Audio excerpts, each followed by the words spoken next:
오늘 우리에게 주신 하나님 말씀은 요한복음 1장 29절에서 34절까지 같이 보겠습니다. 이튿날 세례 요한을 얘기합니다. 세례 요한 이렇게 제가 이렇게 쓰겠습니다. 세례 요한 때 세례 요한이라고 이렇게 수화로 했습니다. 세례 요한이 예수께서 자기에게 나아오심을 보고 이르되 보라 세상 죄를 지고 가는 하나님의 어린 양이로다. 내가 전에 말하기를 내 뒤에 오는 사람이 있는데 나보다 앞선 것은 그가 나보다 먼저 계시니라 한 것이 이 사람을 가리키니라. 나도 그를 알지 못하였으나 내가 와서 물로 세례를 베푸는 것은 그를 이스라엘에 나타내려 함이라. 요한이 또 증언하여 이르되 내가 보매 성령이 그들께 같이 하늘로부터 내려와서 그의 의에 머물렀더라. 나도 그를 알지 못하였으나 나를 보내어 물로 세례를 베푸라 하신 그이가 나에게 말씀하시되 성령이 내려서 누구 위에든지 머무는 것을 보거든 그가 곧 성령으로 세례를 베푸는 이인 줄 알라 하셨기에 내가 보고 그가 하나님의 아들이심을 증언하였노라 합니다.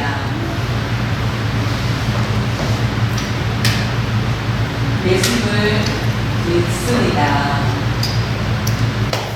라고 말하길 하는데, 그렇다면 우리가 예수를 믿는 거에 대해서 우리가 얼마나 아는지에 대해서 질문을 하는 것입니다. 예수님을 믿습니다. 예수님을 믿지만은 회개하지 않는다면은 천국에 들어갈 수 없습니다 라는 얘기를 들었을 때 여러분 이게 충격적인 말이 아닐 수 없지요.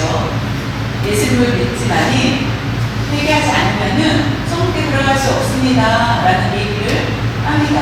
나는 예수를 믿는데 예수님을 믿는데 회개하지 않으면 천국에 들어가지 못한다? 그렇다면은 우리가 예수님에 대해서 얼마나 알고 있는지, 우리가 예수님을 믿는다고 말씀하시는데 그 전에 예수님이 누구신지를 아는 것이 중요합니다. 잘못된 알을 통하여서 잘못된 믿음을 가질 수가 있고 잘못을 된 그런 삶을 살 수가 있기 때문입니다. 참된 삶이라는 것은 참된 믿음을 얘기합니다. 알다 라는 것, 근데 어떤 것을 알고 있느냐, 그것이 무엇인지에 대해서 우리는 그것이 얼마나 중요한지에 대해서 깨달아야 됩니다.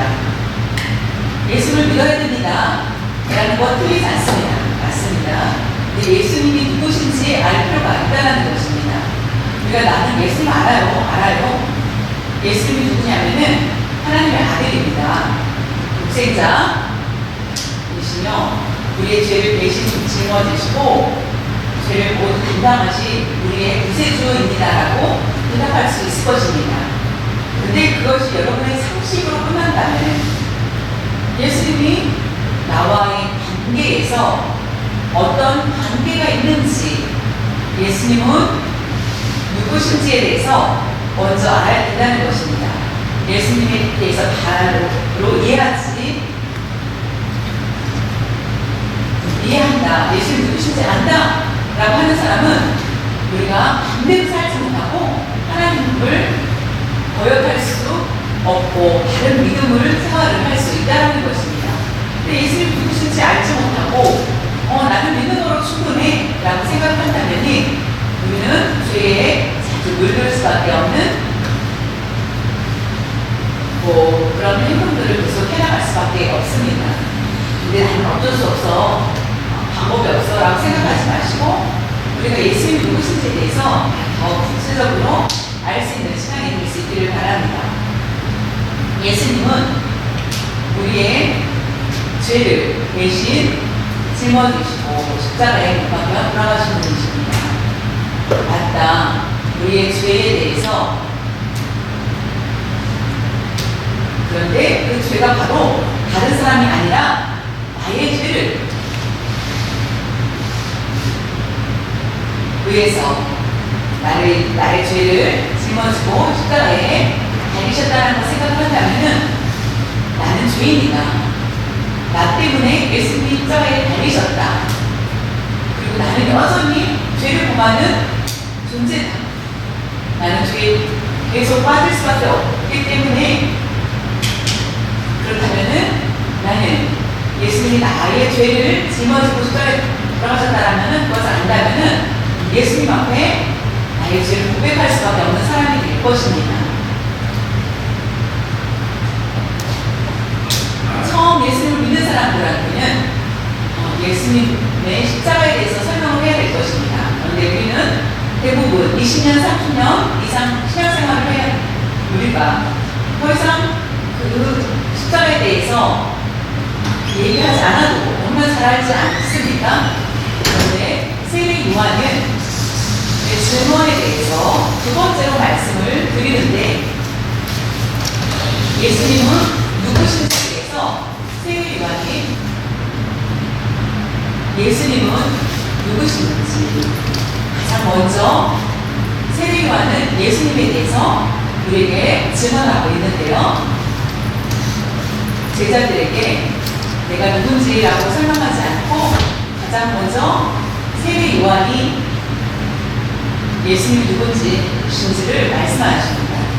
세례를 베풀어 그렇던 세례 요한은 많은 사람들이 세례 요한에 대해서 알고 있었습니다. 아주 유명한 사람이었습니다. 감히 누구도 세례 요한을 말할 수 없었습니다. 왜냐하면 세례 요한은 회개를 외쳤고 세례를 받으라고 얘기하였습니다. 그런데 내가 이 모든 것을 할 것은 나의 뒤에 오실 예수님 때문이다 라는 것을 얘기합니다. 그것이 바로 세례 요한이 증언하는 말씀이라는 것이죠. 요한복음 1장 29절에 이튿날 요한이 예수께서 자기에게 나아오심을 보고, 예수님께 나아오신 것을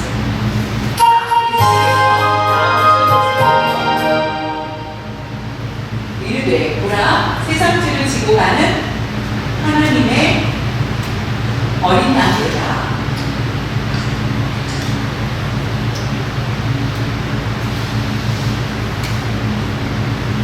세례 요한은 회개하라,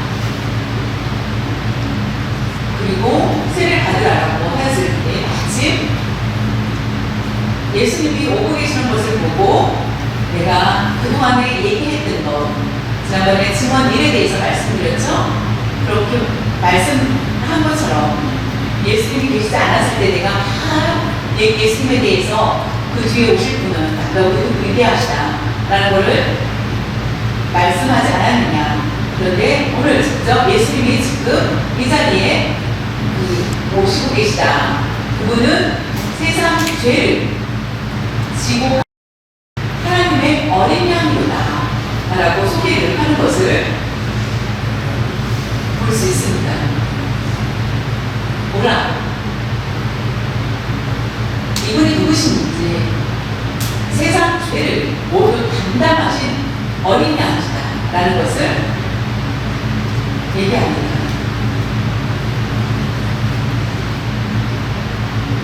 세상 죄다를 지고 가시는 어린 양, 그것을 이해하지 못한다면 예수님을 우리가 안다라고 말씀하기 어렵다는 것이며, 예수님을 믿기 어렵다는 것을 또한 알 수 있습니다.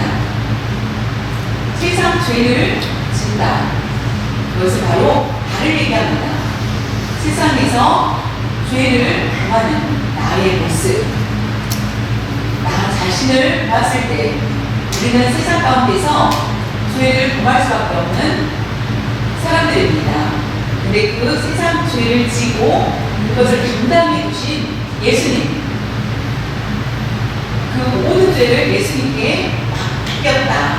즉각 죄의 벌 모든 것을 내가 받아야 되는데 그것을 예수님께서 대신 받으신다라는 말씀입니다. 나의 죄를 어떻게 해결할 수 있는지 우리는 방법이 없습니다. 율법을 철저히 지켜도 지킬 수가 없다라는 것을, 하나님께 기쁨을 드려야 할지라도 우리는 완전하지 못하다라는 것입니다. 예수님께서 어린 양의 이 되셔서 모든 죄를 감당하셔야만이 우리는 의로운 자가 될 수 있다는 것을 깨달아야 된다는 것입니다. 10계명의 99%는 다 지키고 1%를 지키지 못한다면 완전한 자가 되지 못하는 거죠. 그런데 완전하지 못하기 때문에 우리는 하나님께 나아갈 수 없습니다. 근데 어린 양 대신 예수님께 모든 죄를 맡기고 우리가 나아갈 때 우리는 의로운 자가 된다는 것을 말씀해주고 있습니다. 어린 양이라는 말씀은 세례 요한이 자신이 멋있는 말씀, 어린 양이다라고 그렇게 표현하는 것이 아니라 구약이 나와 있는 것을 볼 수 있습니다. 아브라함이 이삭을 하나님께 바치려고 하였을 때 어린 양을 바치게 되는 것을 볼 수 있죠. 또 출애굽기 할 때에 애굽에서 이스라엘 백성들이 나올 때 그 6월절에 어린 양의 피를 문설주에 바르게 됩니다. 우리가 너무나 잘 알고 있죠. 어린 양이 나옵니다. 또 레위기에 보면은 우리의 죄값을 어떻게 합니까? 하나님께 제사를 드려야 된다. 제사를 드릴 때에 어린 양을 하나님께 제물로 바쳐야만 하나님이 우리를 용서하신다는 말씀입니다. 그리고 또한 이사야에도 나오는데 이사야에는 어린 양이 우리의 죄를 대신 짊어지신다라는 말씀입니다. 우리가 잘 아는 것처럼 동물을 잡으러 갈 때에 어린 양, 그리고 털을 깎을 때도 어린 양이라는 표현을 하게 됩니다. 어린 양이라는 것. 이렇게 모든 것을 하나로 얘기했을 때 예수님께서 어린 양이 계신다라는 말씀입니다.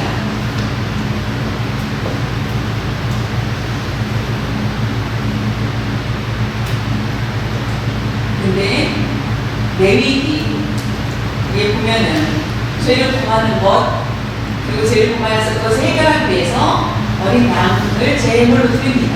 그런데 그때만 우리 죄를 속함을 받지만은 다시 죄를 범하는 일들이 반복이 된다는 것입니다.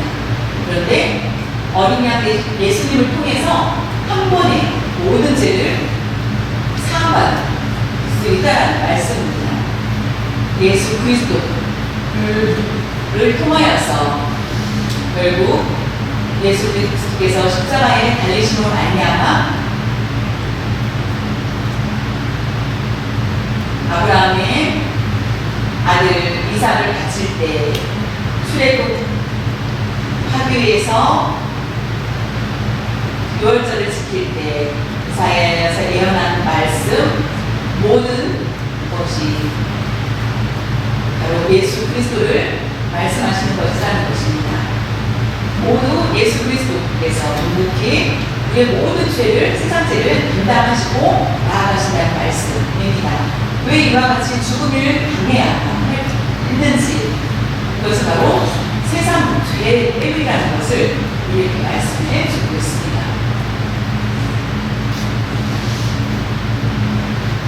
사랑하는 성도 여러분, 편안하고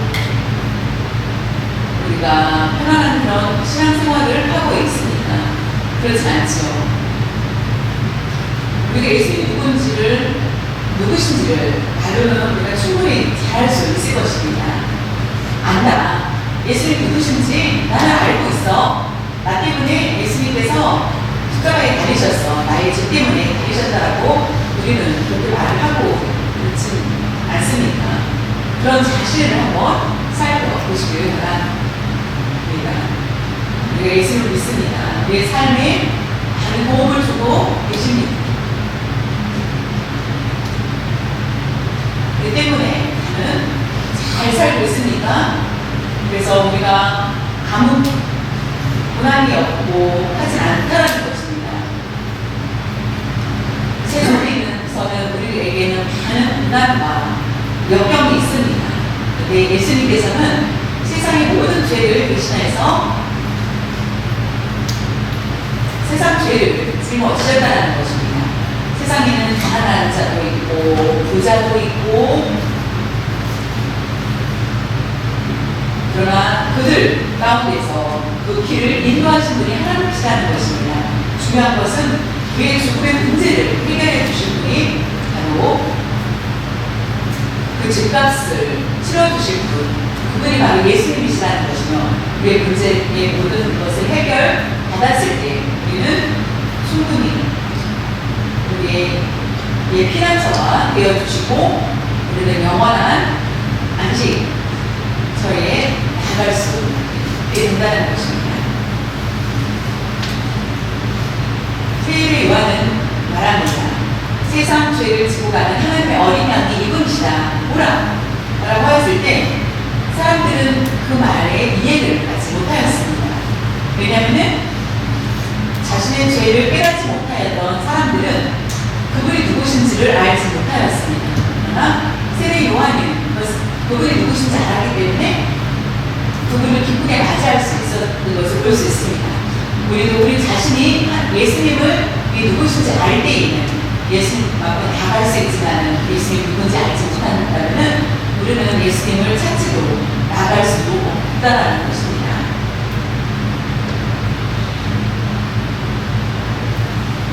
어린 양이라는 것을 다시 한번 두 가지로 말씀을 하면은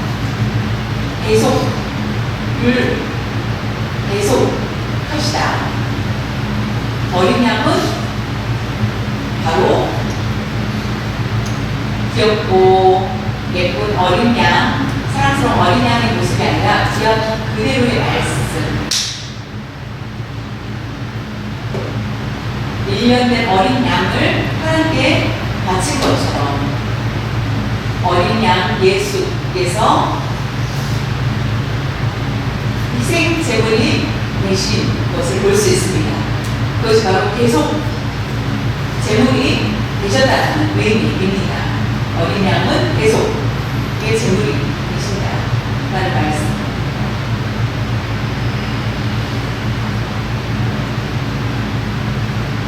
유일하신 어린 양은 예수 그리스도며 예수 그리스도의 어린 양을 통하여서 영원한 죽음을 영원한 형벌을 모두 면하게 된다는 것입니다. 아버지의 우리의 있을 모든 죄를 용서받는 것이라는 것입니다. 그래서 영원한 생명을 우리에게 주신다는 약속의 말씀입니다. 두 번째는 선물이라는 것입니다. 첫 번째는 계속 제물이 되셨고 두 번째는 하나님의 선물입니다. 하나님의 어린 양이라는 것은 하나님께서 준비하여 주신 것을 얘기합니다. 하나님께서 어린 양을 만들었고 그것을 보내셨습니다. 하나님께서 보내셨고 그것은 우리에게 선물로 보내셨다는 것입니다. 우리가 선물을 받으면 우리의 마음이 어떻습니까? 내 귀에 씻을 수 없는 죄, 우리 죄를 씻겨주십시오 라고 말할 수 없는 우리들. 그런데 하나님께서는 미리 준비하셔서 우리를 권해주시기 위해서 때가 되었을 때 육신을 입으신 예수 그리스도를, 성육신하신 예수님을 어린 양을 보내주시고 십자가에 달리하신 것을 볼 수 있습니다. 그것이 바로 하나님께서 하신 것이고 하나님의 예비하신 선물로 우리라는 것입니다. 예수 그리스도는 우리의 선물이십니다. 그것을 받았을 때는 평생에 우리가 선물을 받지 않는다면 평생 죄 가운데 살 수밖에 없지만은 그 선물이 바로 하나님의 은혜가 있다는 것을 고백할 수밖에 없습니다. 계속 제물이 되어서 의를 이루게 하여 주시고 기쁨으로 하나님께 선물을 받았다고 생각할 때에는 얼마나 감사할 수밖에 없다라는 것. 그것이 바로 세례 요한이 예수님을 말씀하신 것입니다. 세상 죄를, 각 죄, 우리 가지고 있는 많은 죄들을, 가지고 있는 죄들을 하나님께서 모두 선물을 통하여서 용서하여 주신다는 말씀입니다.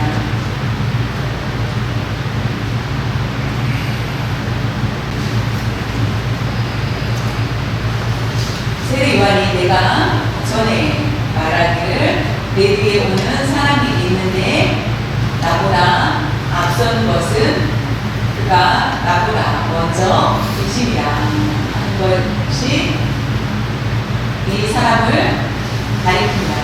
바로 예수님을 말씀하시는 것입니다. 이 사람을 내 뒤에 오는 사람이 있는데 세례 요한은 말합니다. 내가 먼저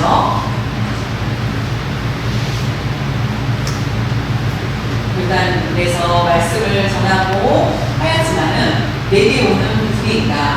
근데 그분은 나보다 앞서고 이분이 바로 이 사람이 있는데 오는 사람이 바로 나보다 세례 요한보다 먼저 앞선 분이시고 예수님께서 나보다 먼저 계십니다. 이분은 바로 먼저 계셨다라고 하였습니다.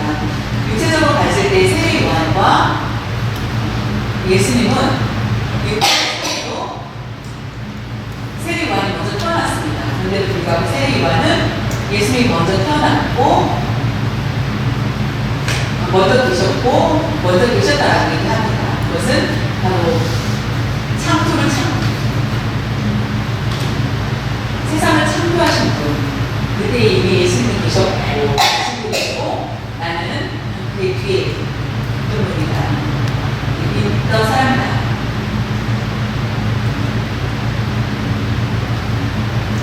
모세보다 먼저 계셨던 예수님. 또 요한복음 1장에 보면은 태초에 말씀이 계십니다 라는 말씀을 우리가 아시죠? 말씀이 계시다. 그 말씀은 바로 예수님이신다는 것. 바로 예수님께서 세례 요한보다 먼저 계셨다라는 것을 세례 요한은 예수님에 대해서 소개를 하는 것을 볼 수 있습니다.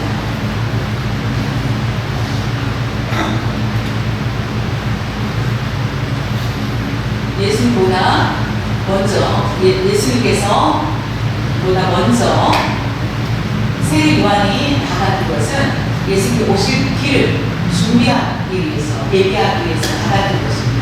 볼 수 있습니다. 그래서 나를 섬기려고 하지 마시고 어린 양 대신 예수님을 섬겨야 된다는 것을 알려주고, 자신은 우리가 연극 무대가 있습니다. 연극에서 주인공이 있고 주인공이 오는데 조연이 MC가 곧 주인공이 나올 것입니다 라고 설명해 주는 것처럼 나는 조연이고 MC를 듣고 소개자다. 바로 주인공은 예수님이신 것을 말씀하고 있습니다. 가장 먼저 요한이 예수님에 대해서 증언을 합니다. 그리고 예수님이 사역을 하실 수 있도록 길을 준비하였고 예수님을 그리고 제자들을 부르시게 됩니다. 요한복음 1장 1절에 보면 나도 그를 알지 못하였으나 예수님을 알지 못하였으나 내가 와서 물로 세례를 베푸는 것은 그를 이스라엘에 나타내려 함이라 하리라. 요한은 회개하라. 천국이 가까웠느니라. 회개하라. 세례를 베풀어주고 하는 일을 하였습니다. 나는 물로 세례를 베풀었다. 내가 세례를 베푼 것은 이스라엘 백성들이, 이스라엘 사람들이 그에게 그것을 물로 세례를 베푸는 것을 보게 하기 위해서 이스라엘에게 그들에게 나타내게 하기 위해서 물로 세례를 주면은 그리고 그 세례를 받는 자들이 나를 주목할 것이며 주목하였던 그들이 내가 아니라 바로 예수님을 바라볼 수 있게 하였다는 것입니다. 나도 그를 알지 못하였으나 라고 하신 것은 세례 요한이 예수님에 대해서 예수님 누군지에 대해서 둘은 친척이었습니다. 예수님 어머니 마리아와 세례 요한의 어머니 엘리사벳은 사촌 친척이었습니다. 친척이었기 때문에 그런데 요한은 처음에 몰랐지만은 나중에 그분이 하나님의 아들인 것에 대해서 그것을 알지 못하였다. 세상 죄를 지고 가는 하나님의 어린 양이라고 우린 줄을 몰랐는데 나중에 보니 이분이 바로 그분이라는 것을 깨달았다라는 것을 말씀하고 있다는 것입니다. 요한복음 1장 32절에 보면 요한이 또 증언하여 이르되 내가 봄에 성령이 이들에게 같이 하늘로부터 내려와서 그의 위에 머물더라. 요한이 또 증언하다. 이 말은 29절부터 31절까지 29절에서 31절까지 증언하였고 그리고 또 증언하는 것이 있었는데 그것은 바로 이것이다 라는 것을 자신에게 설명하고 있습니다. 내가 봤다. 내가 봤는데 왜 성령이 비둘기같이 성령께서 예수님 위에 성령이 비둘기같이 하늘로부터 내려와서 그 위에 머물렀더라. 그것을 본 것이 바로 세례 요한이라는 것입니다. 성령이 비둘기같이 내려오는 것을 보았고 요한복음 1장 33절에 보면 요한이 나도 그를 알지 못하였으나 나를 세례 요한을 보내어 물로 세례를 베풀라 하시니 그이가 하나님께서 명령하셨고 그래서 물로 세례를 베풀라라고 말씀하셔서 요단강에 가서 나는 물로 세례를 베풀었다. 그것이 바로 하나님께서 명령하신 것이다. 명령하신 말씀이시다. 하나님께서 나에게 말씀하셨고 그리고 나에게 요한에게 말씀하시되 계시인 것이죠. 이것이 성령이 내려서 누구 위에든지 머무는 것을 성령이 비둘기같이 그 위에 머무는 것을 보거든 그가 곧 성령으로 세례를 베푸는 이인 줄 알라 하셨기에 하나님께서 명령하십니다. 물로 세례를 베풀라. 그래서 그와 같이 백성들에게 세례를 베풀라. 그런데 세례를 베풀다가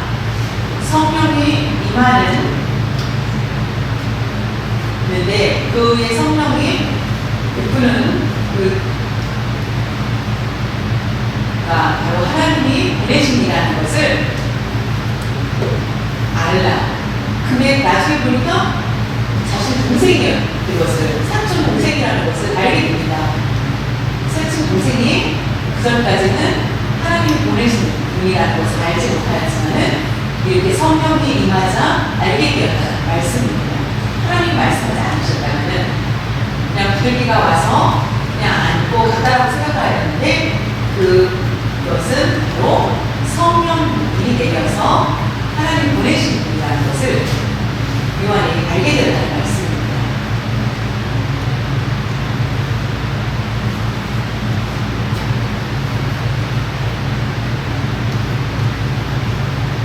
세례 요한은 어떻게 이것을 알 수 있을 것인지, 예수님의 얼굴 여러분 상상해 보십시오. 지난번에 영화를 보셨다고 했는데 ASL로 한 영화 봤을 때 예수님의 옷을 어떤 옷을 입었습니까? 흰 옷에 빨간 허리띠를 하고 수영을 하고 있는 분이 예수님이시라고 여러분 생각하시죠? 여러분 이스라엘 사람들이 그런 모습이었기 때문에 비슷한 그런 모습이라고 얘기하는데 이사야 선지자는 얼굴이 예수님은 볼품이 없었고 매력적이지도 않았다, 평범하신 분들이었다라는 것을 알 수 있습니다. 예수님이 오셨을 때 옷을 여러분 상상하는 그 그림의 모습으로 옷을 입고 왔다면 금방 알 수 있었을 것입니다. 그런데 장로님이 목사님 같은데 목사님 아니고 이 장로님이 목사님 같은데라고 외모를 봤다면 그럴 것 없습니다. 그런데 비슷한 옷을 입고 왔을 때 제가 목사입니다라고 하면 사람들은 금방 이해를 할 것입니다. 그런데 똑같이 다 양복을 입고 있으면은 누가 목사인지 알지 못하는 것처럼 많은 백성들이 나왔을 때 세례를 받는 사람들 앞에서 예수님이 누구신지를 알 수 있었던 것이 바로 성령이 내리심이라는 것입니다. 요한복음 1장 4절에 보면은 내가 보고 그가 하나님의 아들이심을 증언하였노라 하리라. 그가 하나님의 아들이시다라는 것을 알고 이스라엘 백성들은 충격받습니다. 돌로 쳤던 그들, 세례 요한이 얘기했을 때 사람들은 오히려 두려워하다는 것입니다. 세례 요한이 얘기했을 때는 앞에 다가갈 수를 못하는 두려움에서 하나님의 아들이다 라는 것을 처음 여기서 예수님을 증언합니다. 예수님이 하나님의 아들이라는 것을 증언하게 됩니다. 나는 물로 세례를 베풀지만은 예수님께서는 성령으로 너희들에게 세례를 베풀 것이다라는 말씀입니다. 물로 세례를 베푼다는 것은 완전한 의를 이룰 수는 없다라는 모습입니다. 세례를 받은 후에도 내일 우리는 죄를 범할 수밖에 없고 세례를 받은 후에도 우리가 성령이 떠오르게 있습니다. 그러나 성령 받는다면은 성령의 세례를 받는다면 방언을 하고 치유하고 은사를 나타낸다는 뜻이 아닙니다. 성령의 충만함이라는 것은 성령 받았다는 것은 우리의 마음이 깨끗해지고 우리의 마음이 죄를 씻게 되고 우리의 죄 가운데 당하지 않고 의로운 자가 되고 성령의 성전을 만들 수 있게 되는 것, 그것이 바로 하나님께서 하여 주신다는 것입니다. 내가 믿음 생활을 잘 하였을 때 성령이 내 집을 만들어 주시고 하신다는 것이 아니라 우리는 선물로 성령 충만함을 이미 받았고 우리의 삶은 여전히 성령 충만한 삶을 살게 된다는 말씀입니다. 그것이 바로 하나님께서 우리에게 주신 선물이라는 것입니다. 내가 성령 충만을 받지 않았기 때문에 능력이 없고 방언을 못하고 치유의 은사가 없어라고 말하는 것, 이것은 완전히 잘못된 것이라는 것입니다. 우리가 겉으로 보이는 이런 것들, 환상적인 것들, 이런 것들이 만약 성령 충만이라고 말할 수 없다는 것입니다. 기적을 행하는 자를 보았을 때 여러분 부럽습니까? 여러분 근데 이것은 각자에게 다른 은사를 주셨다는 것입니다. 나에게 주신 것, 내가 충성할 수 있는 것, 이것도 나에게 주신 하나님의 은사라는 것입니다. 은사는 다양하게 주셨기 때문에 우리는 우리에게 주신 그 은사를 통하여서 증언자가 되어야 된다는 것입니다. 하나님의 말씀을 전하는 일들에 우리는 게을리하지 말아야 된다는 것이고, 우리 자신을 살펴볼 수 있어야 됩니다. 전능하신 하나님께서 나에게 주신 것들, 천지를 창조해 주신 하나님께서 바로 그 하나님이 바로 예수님이시며, 예수님이 하나님과 공동되시고 그 예수님이 우리 안에 계시다라고 생각한다면 우리는 얼마나 감사하고 우리의 삶은 복된 삶이 될 수밖에 없지 않겠습니까? 예수님을 구경하는 구경꾼이 되지 마시기를 바라며, 주일에 모여서 예수님을 구경한 다음에 집에 가면서 그 끝나는 그런 삶이 아니라 내가 누군지, 예수를 믿는 자요, 나는 예수 그리스도 믿는다는 것을 고백할 수 있는 그런 삶이 될 수 있기를 바랍니다. 세례 요한은 바랍니다. 나는 예수님을 증언하는 자다. 우리도 똑같이 예수님을 증언하는 그런 삶을 살 수 있어야 되겠습니다. 우리가 예수님을 나타내지 않는다면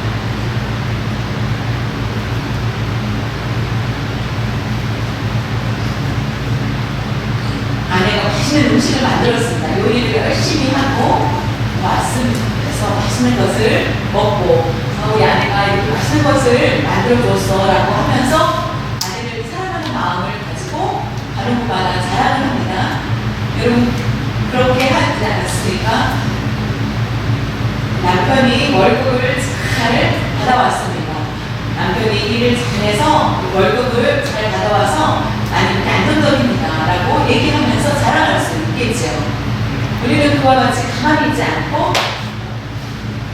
자랑하게 됩니다. 그런 것처럼 우리가 예수님을 깊이 사랑한다면 우리는 예수님에 대해서 말하지 않을 수 없다는 것입니다. 지루하다, 예수님에 대해서 안다는 말씀 듣는 것이 지루하다, 재미없다 라고 생각한다면 우리는 예수님을 깊이 알지 못한다는 것입니다. 근데 예수님, 저는 예수님과 깊이 보지 않으면서도 불구하고 저는 세상 가운데 죄를 범하는 약한 존재입니다라고 하면서 다시 회개하고 다시 한번 나아가면서 주님을 증언하는 자가 되어야 됩니다. 알아 라고 하지 마시고 참된 예수 그리스도를 알 수 있는 아는 자가 되며 감사하는 그런 삶이 여러분 가운데 충만해지길 바랍니다. 위해서 자신을 드리신 예수님, 나의 평생에, 나의 삶에 떠나지 않고 나와 함께하여 주신다는 예수님을 우리가 안다면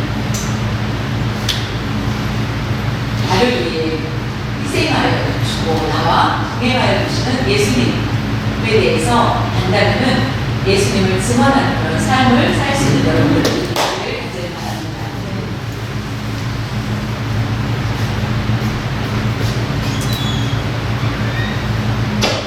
하나님 아버지 감사합니다.